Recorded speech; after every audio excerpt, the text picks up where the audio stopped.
Eu nunca imaginei que minha própria filha seria capaz de me enterrar viva, e não é só forma de dizer.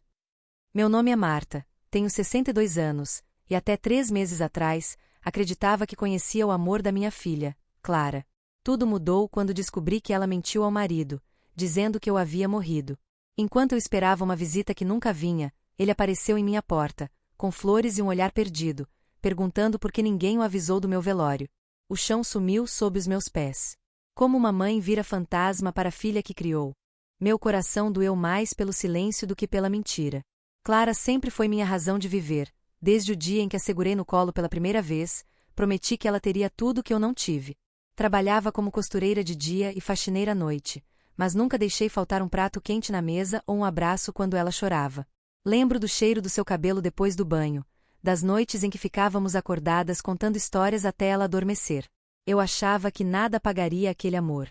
Mas o tempo foi mostrando que, enquanto eu guardava cada riso dela como um tesouro, ela começou a tratar minhas lembranças como coisa do passado. Os te amo, mãe, viraram mensagens curtas no celular, e minhas ligações eram atendidas com pressa. Ainda assim, eu me convencia, ela só está ocupada, é fase. Até o dia em que descobri que, para ela, eu já não existia mais. Quando Clara entrou na adolescência e começou a sonhar com a faculdade de medicina, eu sabia que não tinha como pagar, mas também não tinha coragem de decepcioná-la.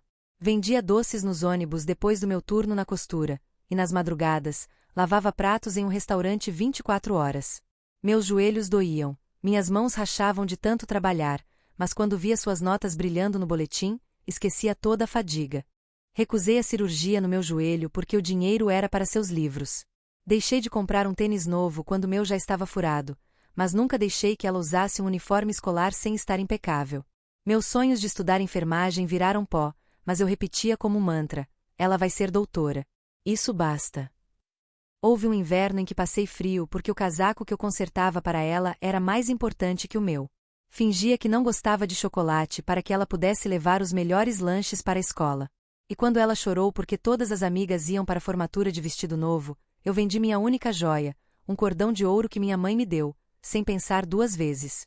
Nunca contei a ela sobre as noites em que eu jantava só pão com café, ou sobre as vezes em que fingia que já tinha comido para que ela pudesse repetir o prato. Guardei cada cansaço como um segredo, porque o sorriso dela era minha recompensa. Acreditava, com toda a ingenuidade de uma mãe, que um dia ela entenderia o quanto eu tinha renunciado por amor. Mas agora, olhando para trás, vejo que ela nunca perguntou por que eu mancava depois de um dia de trabalho. Nunca notou que minhas roupas eram sempre as mesmas. E quando finalmente se formou, sua única gratidão foi um obrigada, mãe, rápido, antes de correr para comemorar com os amigos. Eu ainda me convenci de que era só a empolgação do momento. Afinal, como uma filha poderia esquecer o sangue que uma mãe derrama por ela? Quando Clara começou a faculdade, eu esperava que nossa ligação continuasse forte, mas cada visita dela era mais curta, cada abraço mais rápido. Ela esquecia meus aniversários, mas eu justificava: está ocupada com as provas. Quando conheceu Rafael, sumiu por semanas, e eu fingi não notar como ele nunca era apresentado como minha mãe, apenas como uma parente. As mensagens carinhosas viraram respostas secas, e meus convites para almoçar eram sempre adiados com depois a gente marca que nunca se cumpria. No dia do casamento de Clara, chorei não só de felicidade, mas de alívio. Rafael parecia um bom homem, me abraçou como se já me conhecesse a vida toda, chamando-me de mãe com o respeito que aquecia meu coração. Enquanto ajudava Clara a se arrumar, ela até pareceu a menina de antigamente por um instante, rindo de minhas histórias bobas. Naquele momento, acreditei que, apesar do distanciamento dos últimos anos, eu finalmente teria minha família de volta. Nos primeiros meses, Rafael me convidava para jantares, ligava para saber se eu precisava de algo e até me levou ao médico quando minhas dores no joelho pioraram. Eu me apeguei àquelas gentilezas como um sinal de que, mesmo com a vida corrida deles, ainda havia espaço para mim. Mas, sem que eu percebesse, Clara começou a filtrar nossos contatos, dizia que ele estava ocupado quando eu ligava, ou que eles tinham planos inadiáveis nos fins de semana que eu sugeria visitas.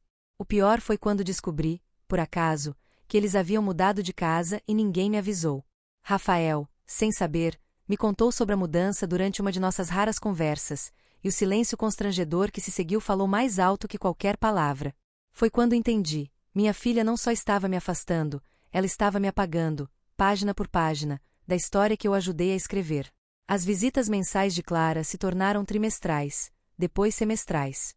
Quando eu ligava, ouvia o som da televisão ao fundo e sua voz apressada: Mãe, agora não posso falar, estou no meio de algo importante. Comecei a marcar no calendário os dias em que ela atendia minhas ligações, eram cada vez mais raros, como se eu fosse um compromisso indesejado que ela adiava indefinidamente. Nas raras vezes que nos víamos, percebia seu olhar inquieto, os dedos batendo na mesa como se contasse os minutos para ir embora. Ela já não me contava sobre seu dia, não perguntava como eu estava. Meus netos, que eu mal conhecia, nem sabiam quem eu era quando eu tentava abraçá-los. Depois a gente marca mais tempo juntos, ela dizia, mas esse depois virou uma promessa vazia que ecoava na minha casa silenciosa. Chegou um ponto em que parei de ligar, parei de insistir. Esperava que ela sentisse minha falta, que percebesse o vazio que estava criando. Mas o telefone nunca tocava, e as semanas viraram meses. Foi quando entendi, minha filha não estava mais ocupada, ela tinha me colocado num canto escuro da vida dela, e não tinha a menor intenção de me tirar de lá. Tudo veio à tona numa tarde comum, quando ouvi batidas insistentes na minha porta. Ao abrir, encontrei Rafael com os olhos inchados de chorar, segurando um ramo de flores brancas. Vim prestar minhas últimas homenagens, mãe, ele disse, a voz embargada. Foi então que meu mundo desmoronou. Clara lhe contou que eu havia morrido de infarto 3 semanas atrás, com todos os detalhes de um velório que nunca aconteceu. Ele me mostrou as mensagens dela. Minha mãe faleceu, foi tudo muito rápido. Não quero falar sobre isso ainda. Havia até fotos de um cemitério que ela enviou como prova, quando ele questionou por que não foi avisado antes. Meu corpo tremeu ao perceber o esforço que minha filha dedicou para essa encenação macabra, como se minha existência fosse um incômodo a ser apagado de sua vida perfeita. Rafael contou que chorou minha morte por dias, que até mandou rezar uma missa em minha homenagem. Enquanto ele falava, eu via a dor genuína em seu rosto, uma dor que minha própria filha nunca sentiu por mim. Por que ela faria isso? Ele perguntou, e eu só consegui balbuciar, porque para ela, eu já estava morta fazia tempo. Naquela noite, sentada na minha velha poltrona, eu encarava as paredes que testemunharam tantos sacrifícios. A filha pela qual eu daria a vida não apenas me abandonou, ela me assassinou simbolicamente, sem remorso, sem sequer o respeito de me deixar descansar em paz. E o pior? Eu ainda a amava, mesmo sabendo que esse amor me consumia viva. Nos dias que se seguiram à descoberta de Rafael, vivi em um limbo estranho, ainda respirava, ainda comia, mas me sentia como um espectro da minha própria vida. Olhava para o telefone, imaginando se Clara sequer suspeitava que eu sabia de tudo, ou se simplesmente não se importava o suficiente para se preocupar. Minhas lágrimas secavam antes mesmo de escorrerem, como se meu corpo tivesse aceitado o que meu coração ainda se recusava a entender. Continuei minhas rotinas mecanicamente, lavando roupa, fazendo compras, cumprimentando os vizinhos, mas era como se eu observasse tudo de muito longe. Às vezes pegava o álbum de fotos antigo e passava os dedos sobre o sorriso radiante da pequena Clara, daquela criança que jurara me amar para sempre. Agora, aquelas memórias pareciam pertencer a outra pessoa, a outra vida que alguém havia roubado de mim. Rafael insistia para que eu confrontasse Clara, mas eu só balançava a cabeça. Que palavras poderiam consertar o que ela havia feito? Eu não queria explicações, não queria desculpas vazias. O silêncio entre nós já dizia tudo o que precisava ser dito. Eu era uma estranha para minha própria filha, e ela preferia que eu estivesse morta do que viva em seu mundo. A casa que um dia ecoou com risadas infantis agora guardava apenas o som do relógio na parede marcando horas vazias. Deixei de ligar a televisão. O silêncio era menos doloroso que os programas familiares que antes assistíamos juntas. Até os móveis pareciam ter se afastado, criando espaços vazios onde antes havia vida. Meus passos soavam altos demais no corredor, como se a própria casa estivesse me lembrando: você está sozinha. Mas nessa solidão forçada, comecei a redescobrir meus próprios gostos, o prazer de ler sem pressa, de tomar chá enquanto observava o pôr do sol.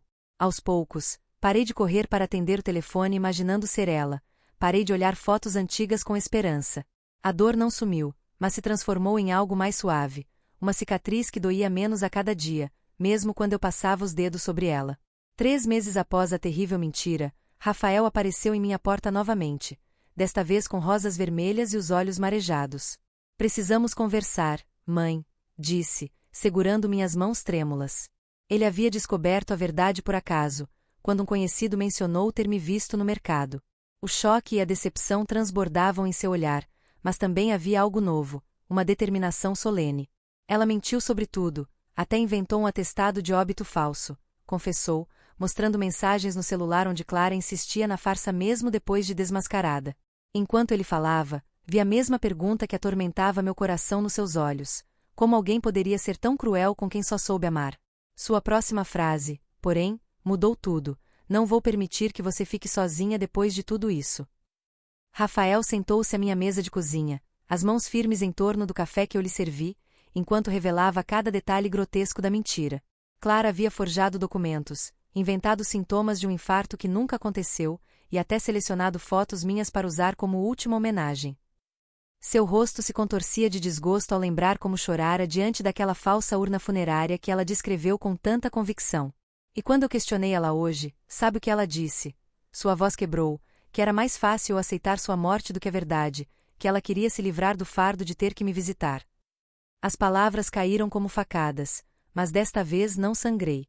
Havia um alívio perverso em ouvir minha suspeita confirmada. Minha filha me via como um peso morto em sua vida.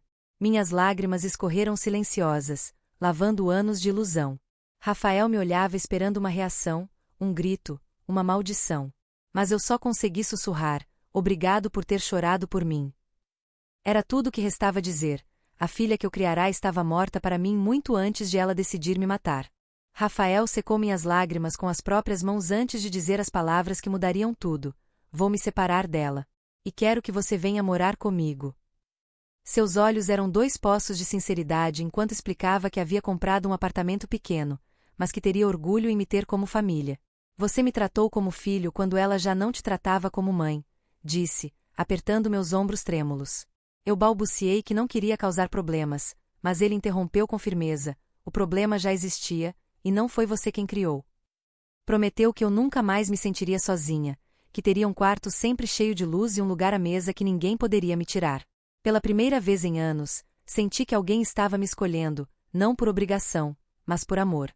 O apartamento de Rafael ficava no 3º andar, com varanda ensolarada onde coloquei meus vasos de ervas. Ele insistiu para que eu escolhesse tudo do meu gosto. Essa é sua casa agora, mãe. Pela manhã, deixava meu café pronto na mesa com um bilhete antes de trabalhar, e à noite, contávamos como foi nosso dia como se sempre tivéssemos vivido assim. Aos poucos, fui me permitindo pertencer de novo. Cuidava da casa não por obrigação, mas por gratidão. Passava roupa enquanto cantarolava, preparava seu prato favorito às sextas. Quando ele trazia amigos, me apresentava com orgulho: essa é minha mãe. Nunca cobrei afeto, mas ele o dava em abundância. E pela primeira vez, eu recebi amor sem medo de que pudesse ser revogado a qualquer momento. Nas manhãs tranquilas com Rafael, entendi que família não se mede por laços de sangue, mas por laços de escolha. Ele, que não dividia meu DNA, guardava minhas receitas como tesouros e me defendia com o fervor que minha própria filha nunca demonstrou. Aprendi que amor não é moeda de troca, não se compra com sacrifício, nem se conquista com submissão. Hoje, quando olho no espelho, vejo uma mulher que merece ser amada sem condições. Minhas cicatrizes ainda doem às vezes, mas não me definem mais. Rafael me mostrou que eu não era demais, apenas estava dando meu amor a quem era de menos. E essa descoberta valeu toda a dor do caminho. Hoje, quando vejo Clara de longe, agora divorciada e tentando reaparecer em minha vida, sorrio sem rancor, mas também sem ilusões. Aprendi que o perdido nunca foi realmente meu, e que o verdadeiro lar se constrói com quem nos escolhe todos os dias. Rafael se tornou meu filho de alma, e essa certeza vale mais que qualquer obrigação de sangue. Não carrego mágoas, apenas a paz de quem entendeu: amor não é dever, é doação mútua. E finalmente, depois de uma vida inteira buscando ser amada, descobri que eu sempre mereci muito mais do que recebi. Essa história de reconstrução e amor verdadeiro chegou até o seu coração? Se sim, comenta aqui de qual cidade você está assistindo. Quero saber até onde essa jornada emocionante se espalhou. E se você também acredita que família vai além do sangue, não deixe de se inscrever e ativar o sininho para acompanhar mais histórias reais que inspiram. Quem te valoriza é quem te merece, e isso inclui nosso canal. Um abraço apertado de mim e do Rafael para você.